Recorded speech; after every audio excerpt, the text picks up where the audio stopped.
Bien, la présentation d'aujourd'hui est faite par l'Association des personnes proches aidantes Arthabasca RH, dont Linda est la coordonnatrice qui va être animatrice aujourd'hui. Et on va accueillir aussi Mme Armande Fréchette, qui est naturopathe. Je vais leur laisser le soin de présenter le reste de leur intervention. Comme le disait Sophie, c'est le dernier des 8 webinaires qu'on vous a présentés jusqu'à maintenant. Ces webinaires-là, ont été réalisés, entre autres, là, grâce aux 3 associations de proches aidants du Centre du Québec, à la Société Alzheimer et à l'appui Centre du Québec. Juste peut-être vous rappeler un petit peu l'objectif, la mission de ces organismes-là qui sont là pour offrir du soutien aux proches aidants, leur permettre d'être soutenus dans leur rôle, d'être écoutés, d'être accompagnés, d'être informés aussi des différents services qui existent pour eux, puis notamment dans la période de pandémie, l'information venait un petit peu de toutes parts, puis on avait comme ce mandat-là de clarifier un petit peu l'information qui nous arrivait, autant ministérielle que régional. Fait que ça a été un petit peu notre mandat pendant la COVID. C'est ça, notre rôle, c'est de vous écouter, de vous accompagner, puis c'est de vous permettre de vivre une expérience aussi qui soit à la fois enrichissante, mais sans trop être épuisante. C'est un petit peu notre objectif de prévenir l'épuisement. Est-ce que ça coupe? En anglais. Est-ce que ça va pour le son? Oui, ça va, c'est que OK, j'ai fermé. Ça se peut que des fois, vous entendiez, quand quelqu'un active son micro, le temps que je le retrouve dans la liste et que je le reclique, ça se peut que vous entendiez des fois des petites phrases. OK, j'avais l'impression que c'est moi qui coupais, là. Non, pas du tout. Ça OK. va super bien. Dans le fond, pour ce webinaire, le dernier webinaire de la saison, on souhaitait vous offrir quelque chose pour en apprendre davantage au niveau de la pleine conscience. Bien, je pense qu'on l'a appelé pleine présence. Fait que peut-être que Mme Fréchette pourra peut-être un petit peu démystifier tout ça parce que je pense qu'on entend les deux assez régulièrement. La présentation va être d'une durée environ de 20 à 25 minutes.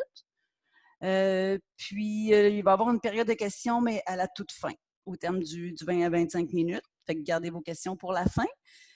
Puis, je pense qu'on va commencer avec une petite méditation, je crois, pour amorcer cette belle rencontre-là. Donc, sans plus attendre, je vous présente Mme Armande Fréchette, qui est naturopathe, membre du Collège des naturopathes du Québec, thérapeute de formation émotivo-rationnelle, puis qui pratique la méditation de pleine conscience depuis une douzaine d'années. Alors, je lui laisse la parole. Fait que bonne rencontre à tout le monde.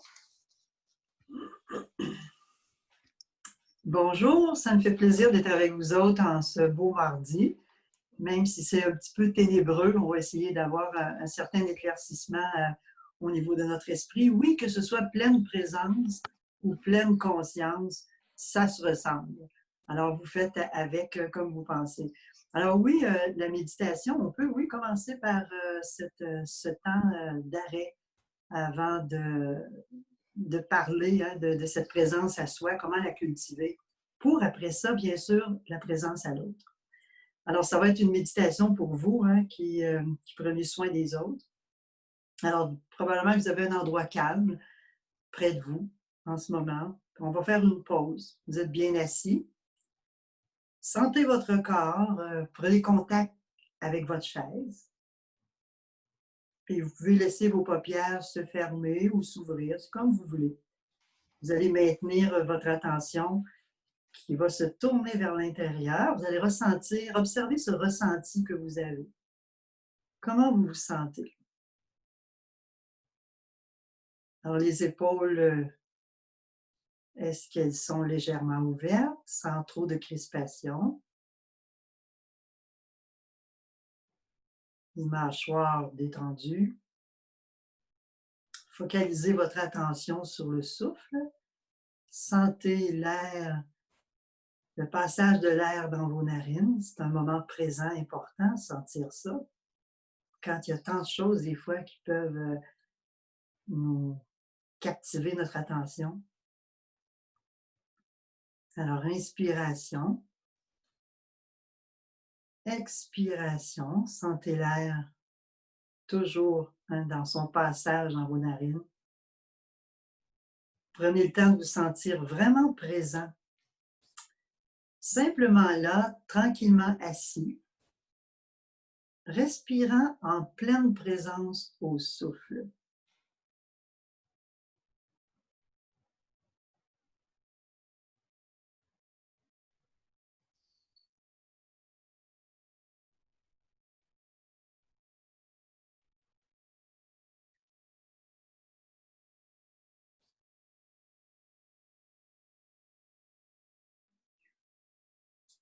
Si vous avez une tension quelconque dans votre corps, vous pouvez aller inspirer dans cette tension-là et expirer.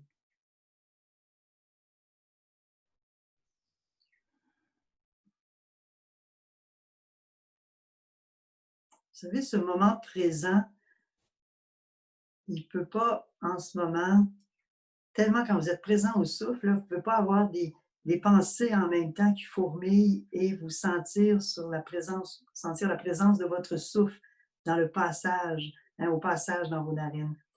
Alors, c'est là que c'est intéressant de voir qu'on ne peut pas penser à deux choses en même temps. Alors, on parlait tout à l'heure, comment on peut prévenir l'épuisement quand on est dans des formes d'aide envers les autres. Alors, c'est là que quand on peut prendre un petit moment d'arrêt pour sentir cet air dans son passage au niveau de nos narines, puis il y a quelque chose qui nous captive, ou bien non, il y a un problème à résoudre, on ne peut pas penser à deux choses en même temps, ou le problème ou la concentration sur le souffle. Alors, on laisse aller tout doucement le problème, puis on concentre cette présence au souffle, on se concentre sur cette présence au souffle. Puis à ce moment-là, c'est intéressant parce qu'après, vous pouvez avoir l'esprit beaucoup plus clair. Alors, c'est un peu le calme mental qu'on vient de faire ensemble, ce tout petit exercice de calme mental, mais qui était comme un début de culture de présence à soi. Puis bien sûr, ça va être pour la présence aux autres après. Alors, pour les personnes qui avaient leurs yeux fermés, vous pouvez les ouvrir légèrement. Puis, nous allons tranquillement enclencher cette rencontre de ce matin qui était sur la présence à soi pour la présence à l'autre. Alors, ça va être intéressant de parlons présence à soi. Moi, ce que je trouve intéressant, c'est de favoriser l'équilibre le plus possible dans notre vie. Alors, c'est quoi l'équilibre? Pour moi, ça se présente sous 4 aspects. Alors, on va parler de l'équilibre physique, de l'équilibre mental pour nous-mêmes, de l'équilibre dans nos émotions et enfin l'équilibre, comme on fait un tout exercice tout à l'heure, de notre esprit. L'équilibre spirituel qu'on dit, on entraîne notre esprit. Il n'y a rien de religieux là-dedans, même si on emploie le mot spirituel. Alors, les 4 fondements qui doivent être là pour nous aider à prévenir l'épuisement dans notre vie, ça va être de cultiver ces 4 aspects-là. Alors, si j'y reprends l'un après l'autre, l'équilibre physique d'abord, ça va être la pratique de certains facteurs naturels de la santé que vous connaissez tous et qui sont très simples, ne serait-ce que l'air. On vient de le pratiquer, ce facteur de la santé. L'air, l'aération de notre cerveau, bien s'oxygéner, d'où l'importance parfois de sortir un peu dehors à travers nos tâches, prendre un temps d'arrêt pour bien s'oxygéner parce que le cerveau, lui, il représente juste 2% du poids du corps, mais il consomme à peu près 20% de votre oxygène. Alors, en inspirant plusieurs fois et profondément, vous augmentez la saturation d'oxygène dans votre sang et vous relancez votre cerveau. Ça veut dire que vous pouvez avoir l'esprit plus clair. Puis on dit des fois que l'oxygène est au système nerveux, ce que l'essence est à votre voiture. Alors, il est important cet oxygène pour notre cerveau, si on veut que ça marche, que ça circule bien. Alors ça, on peut tout le temps, des respirations profondes et conscientes, mettre autant de temps dans cet air sur l'inspiration que sur l'expiration. Parfois, on inspire, mais l'expiration est très courte. Alors, il faudrait avoir à peu près le même temps. On inspire et on expire avec autant de temps. Mettre autant de temps sur l'inspiration que l'expiration. Ça, c'est un facteur de la santé. C'est une façon de cultiver une présence à soi par son souffle, qu'on a du début de notre vie jusqu'à la fin de notre vie. Alors, ça fait toujours, on est toujours dans l'équilibre physique, l'air. Il y a le soleil, il en manque un petit peu aujourd'hui, mais le soleil, par sa luminosité, hein, on avait déjà entendu parler des dépressions saisonnières, quand l'automne, ou même ça peut arriver au printemps, ou des fois il y a un manque d'ensoleillement. On voit ça surtout à l'automne, où les personnes sont plus négatives, ça va moins bien. Là, ils ont réalisé que c'est parce qu'il y a un manque d'ensoleillement. Alors, c'est pour ça qu'à un moment donné, quand il en a, ou aller dans la clarté, c'est d'en profiter. Hein, c'est un facteur de la santé, le soleil. C'est sûr, c'est important de s'ensoleiller, mais intelligemment aussi, hein, pour éviter tous les dangers pour la peau. Mais il reste que sa clarté, puis aussi, on le sait que la vitamine D que ça nous procure pour aider à bien absorber notre calcium, alors ça a un facteur important pour la santé, parce qu'on n'est pas juste mental puis émotionnel, on est aussi physique. Alors, c'est important de prendre soin de soi à travers l'ensoleillement qui est très, très simple et qui est toujours là, mais ça vaut la peine d'en profiter de sa luminosité, surtout quand il est là. Un autre facteur au niveau du physique, ça va être l'alimentation saine. On le sait. Bon, je ne vous ferai pas une description de qu'est-ce qu'on doit manger et qu'est-ce qu'on ne doit pas manger, mais une abondance de végétaux, ce sera toujours l'idéal dans l'alimentation. Mais surtout l'ambiance dans laquelle vous allez manger. Si c'est une ambiance de paix, de joie, l'absorption, l'assimilation va être beaucoup mieux. Puis la digestion va être mieux, l'élimination va être mieux, puis ça va aller mieux avec les autres, hein, quand on a moins de ballonnement, puis que ça va bien. On rate moins le cocon, comme je dis souvent, quand tout va bien. Alors ça, c'était le petit côté alimentation. Et on est toujours dans l'aspect physique, hein, de notre équilibre dans notre vie. Après ça, on a les exercices. Simplement, quel exercice? Est-ce que je vais vous dire de courir le marathon une fois par semaine? Non, ça va être très, très simple. Une marche, sortir, marcher au grand air. Ah, mais j'ai des jambes occupées, je suis une proche aidante, un proche aidant, j'ai beaucoup de travail à faire, j'ai pas le temps. Mais si on vise l'équilibre sous toutes ses formes, on va essayer de prendre un petit 4-5 minutes, 7-8 minutes pour aller prendre une marche. C'est simple, hein? Une simple paire de chaussures, puis on va marcher. Et il y a la marche qui existe en pleine présence à soi. C'est-à-dire, quand je marche, pas penser à ben des affaires que j'ai à faire. Pensez vraiment à mon pas, le pied qui avance, l'autre pied, les feuilles dans les arbres. Je suis conscient de ce qui se passe autour de moi. Alors, ça se fait la marche consciente, ça se fait la pleine présence à tout ça.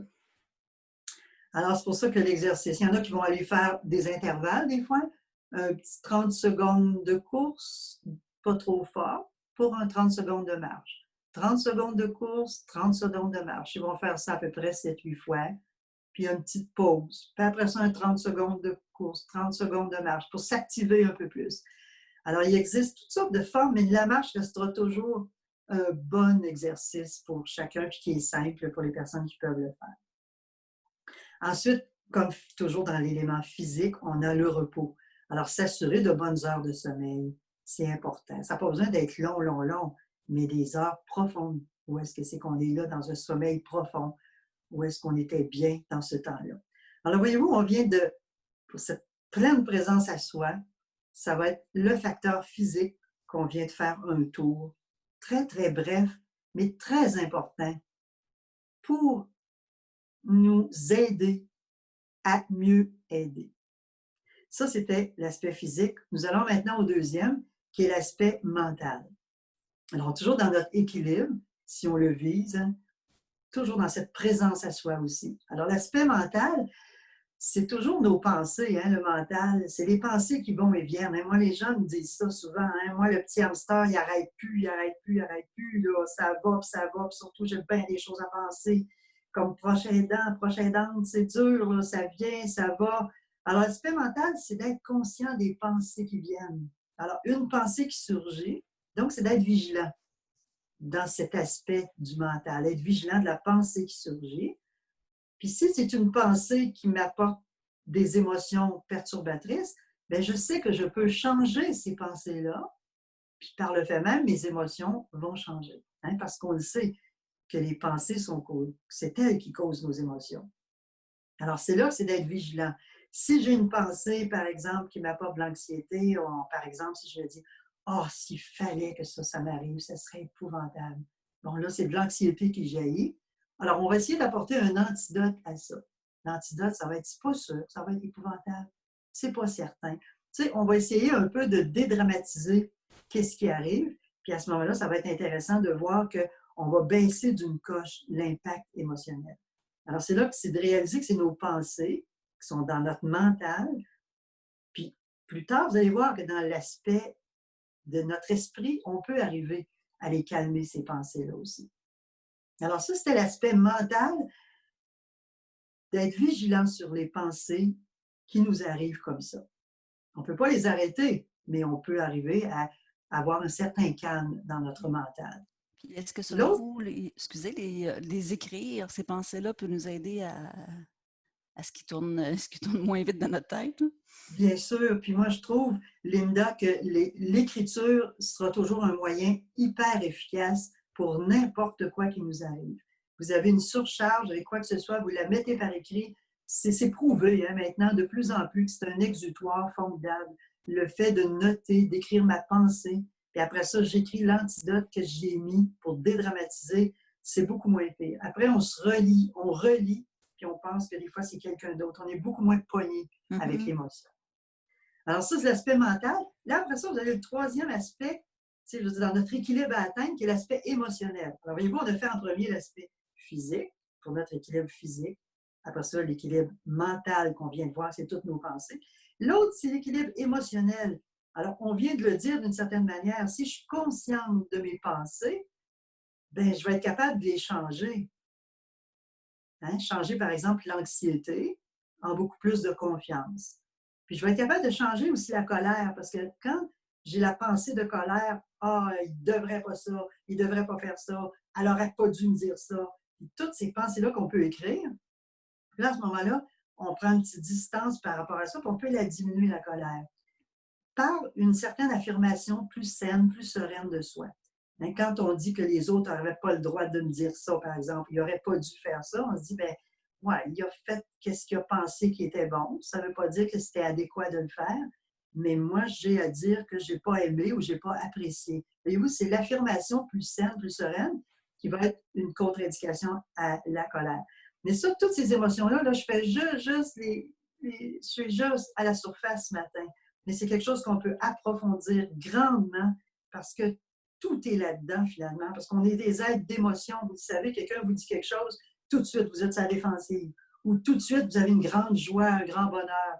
Alors, nous sommes continuellement à la merci de nos émotions, puis il y a moyen d'en arriver à prendre une certaine distance par rapport à elles et à ne pas les laisser nous mener, à être nous au contrôle. Alors, ça sera peut-être pour un autre webinaire. Ensuite, vous avez d'autres émotions comme la culpabilité, par exemple. Bien, la personne qui dit « j'aurais donc dû, j'aurais donc pas dû ». Alors, pour un équilibre émotionnel, il faudrait qu'elle penserait que si elle regrette une action ou une parole passée en disant « j'aurais donc pas dû dire ça, j'aurais donc pas dû faire ça, j'aurais donc dû faire ça », c'est qu'elle ne connaissait pas l'avenir. Si elle avait connu l'avenir, elle ne serait pas allée jusque-là à dire ça à quelqu'un ou à faire ça.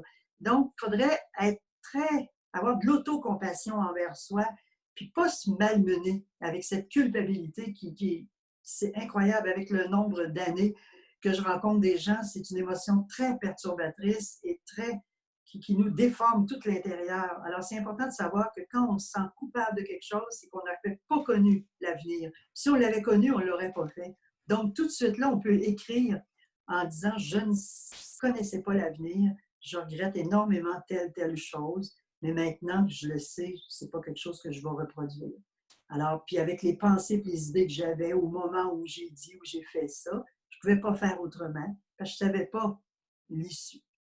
Alors, c'est intéressant de voir comment on peut diminuer notre culpabilité pour arriver vers un équilibre émotionnel plus grand. C'est la même chose pour toutes sortes d'autres émotions. Hein, la tristesse, où est-ce qu'on trouve que quelque chose est dommage. Puis par après, on peut se rendre compte que le côté dommage, ah tiens, ça peut être une réjouissance. Alors, chaque émotion a son pendant, puis chaque émotion a son antidote. Alors, c'est là que si on vise l'équilibre émotionnel, ça va être d'aller pas dans nos exagérations, mais apprendre à dédramatiser ce qui nous arrive, mais de façon réaliste. Et enfin, l'équilibre spirituel. Hein? Vous me suivez bien, hein? On a fait physique, mental, hein, nos pensées, les émotions. Et l'aspect spirituel, ça veut dire entraîner notre esprit. C'est l'entraînement de l'esprit, pour ne pas appeler ça la méditation. La pleine présence à soi, c'est de la méditation. Chaque fois que vous êtes présent, comme là, vous méditez depuis que vous m'écoutez ce matin. Pourquoi? Parce que vous êtes ici et maintenant. On n'a pas besoin d'avoir nos mains comme ça, là, hein, comme on fait, là, puis être dans un état où les yeux bien fixes, là, puis pas tenir compte de personne autour. Non, chaque fois que je suis présente, vous êtes présent à quelque chose, vous méditez. Hein, c'est présent, la pleine présence à soi. Elle est importante dans cet aspect spirituel. On l'a commencé par ça. Vous avez déjà entraîné votre esprit en sentant l'air, le passage de l'air dans vos narines. Et à ce moment-là, si c'est fait quotidiennement, cet exercice-là, c'est un entraînement de l'esprit où vous vous habituez à être présent, hein, au passage de l'air dans vos narines, ou simplement à être présent au son des oiseaux, au cri des oiseaux. Vous êtes présent au vent dans les feuilles. Vous êtes présent à l'eau qui dégoutte du robinet. Vous êtes présent ici et maintenant. Je vous l'ai dit au tout début, vous ne pouvez pas avoir deux pensées en même temps. Quelque chose qui vous obsède, quelque chose qui vous tenaille, quelque chose qui vous fatigue, et en même temps vous concentrer sur un beau paysage.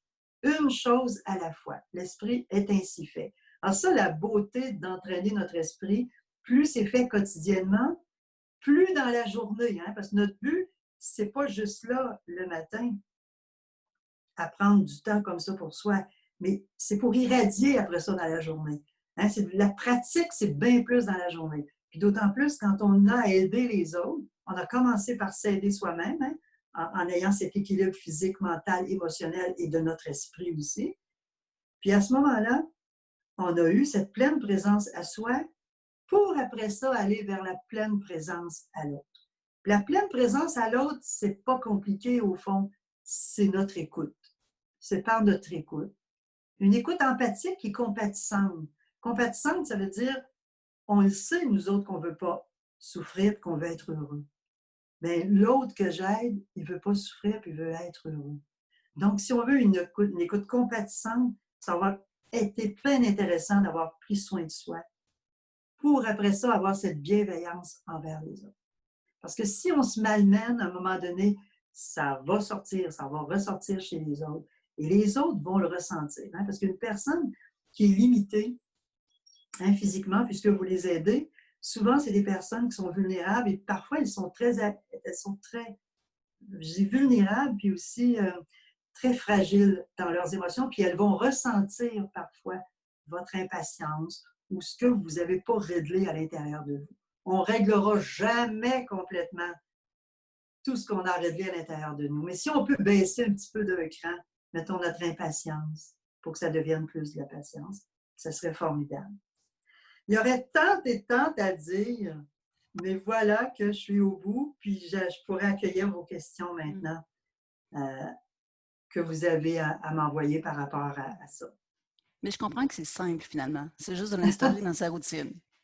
C'est là la routine. Puis la routine, une routine de conscience. Parce que parfois, quand on parle de routine, c'est comme ça se fait machinalement. Mais là, c'est une routine où on doit être pleinement conscient. C'est simple, simple, simple. Hein? Je ne vous ai rien là, dit quelque chose que vous ne pouviez pas faire ce matin. Hein? Vous avez vu hein? Notre équilibre physique, mental, émotionnel, spirituel. Si on est capable de travailler un petit peu chaque aspect, un petit peu chaque jour, je vous dis qu'au bout de plusieurs années, ça fait quelque chose de beau. Puis ça fait qu'on s'est aidé nous-mêmes d'abord pour prévenir notre épuisement, le burn-out, puis tout ce qui ressort aujourd'hui, parce qu'on le sait, hein, dans les milieux hospitaliers, puis dans les milieux d'aidants, il y a de l'épuisement. Alors, il faut prendre soin de soi pour mieux prendre soin des autres. Puis ça passe par tout cet aspect-là. Vous voyez comme c'est simple, je vous ai même parlé de manger des fruits et des légumes. C'est simple, mais il y a ça qui fait partie, puis l'ambiance aussi. C'est simple, hein? Voyez-vous comme c'est simple, mais c'est la routine, hein? C'est la pratique quotidienne. Alors c'est là que le côté discipline entre en jeu. Puis on dit que pour créer une nouvelle habitude, ça prend comme entre 3 et 4 semaines. Fait que peut-être que pour les 3 ou 4 semaines, on peut se mettre des petits post-it un petit peu partout, puis se créer des aides-mémoires pour justement prendre ce petit 5 minutes-là juste pour nous. C'est Puis après très ça, beau. ben, la routine va Ouais. s'installer tout seul, j'imagine. C'est très beau quand vous parlez de aide-mémoire des post-it. Et moi, je me rappelle dans mes débuts où est-ce que je me faisais un tableau, puis j'écrivais tous ces aspects-là, puis je les cochais quand je les avais réalisés.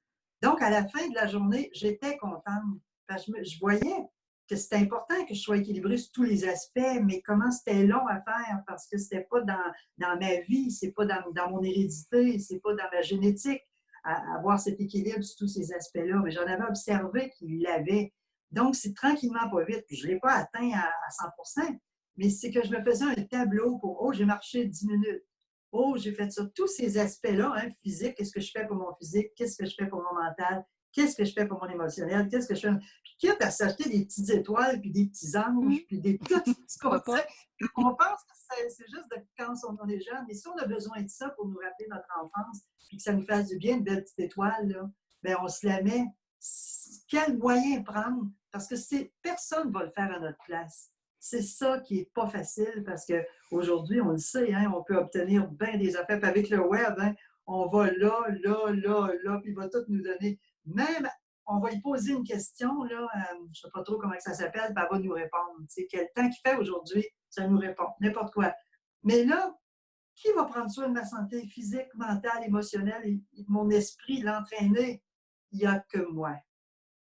Alors, des post-it, des petites étoiles, un plan d'action pour soi, puis pas se décourager si on a manqué une journée ou deux, puis une semaine. On recommence. C'est vraiment l'accumulation des bonnes actions qui compte.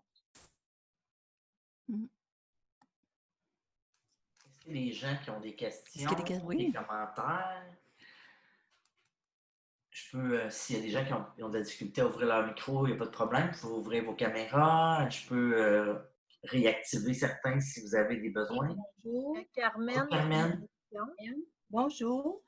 Bonjour à tout le monde. Moi, que j'ai commencé à connaître ça, la méditation, c'était un atelier que je suivais, puis elle nous disait de méditer 5 minutes le matin, 5 minutes le soir. La semaine suivante, c'était 10 minutes le matin, 10 minutes le soir. Troisième semaine, 15 minutes le matin, 15 minutes le soir. Puis là, rendu à la troisième rencontre, j'ai dit, ça se peut-tu que je médite toute la journée? Je me rends compte de ça. Fait qu'elle dit oui, elle dit c'est ça. Elle dit on augmente tout le temps chaque semaine pour méditer toute la journée. Ça veut dire que de prendre conscience de qu'est-ce qu'on fait. Fait que quand je marchais, j'ai dit voyons, je suis consciente que je marche. Fait que là, je suis consciente que je fais la vaisselle. Fait que c'est de prendre conscience puis de le réaliser qu'à chaque fois qu'on est conscient dans ce qu'on fait, en le mentionnant, je fais un autre petit bout, je fais un autre petit bout.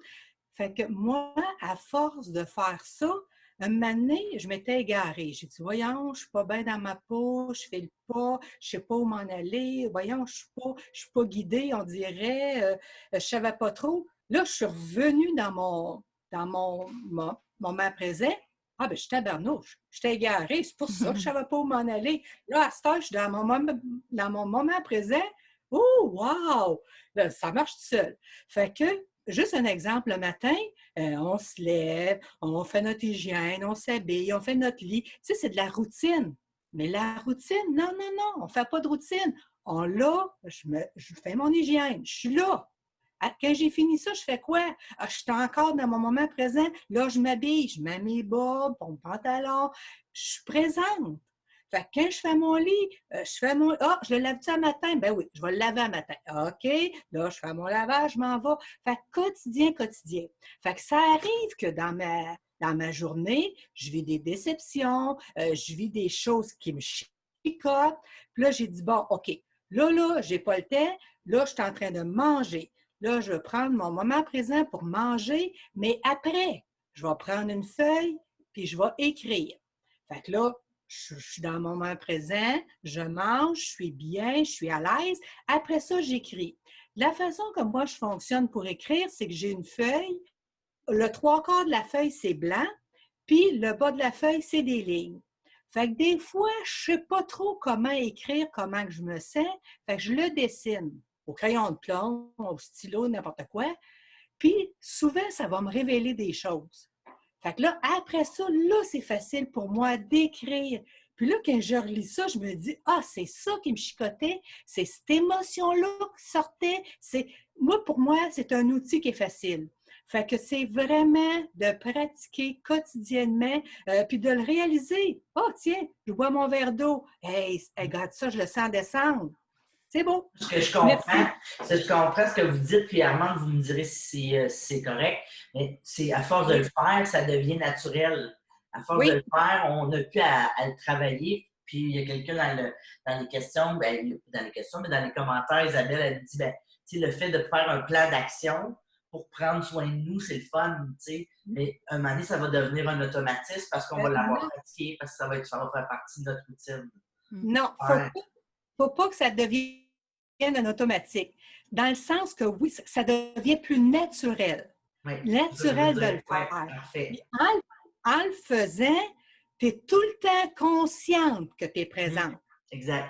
C'est pas un automatique, comme faire son lit, laver sa vaisselle, que ça c'est un automatique. Non, tu es tout le temps consciente. Puis en étant consciente, le bonheur est là, le bien-être est là.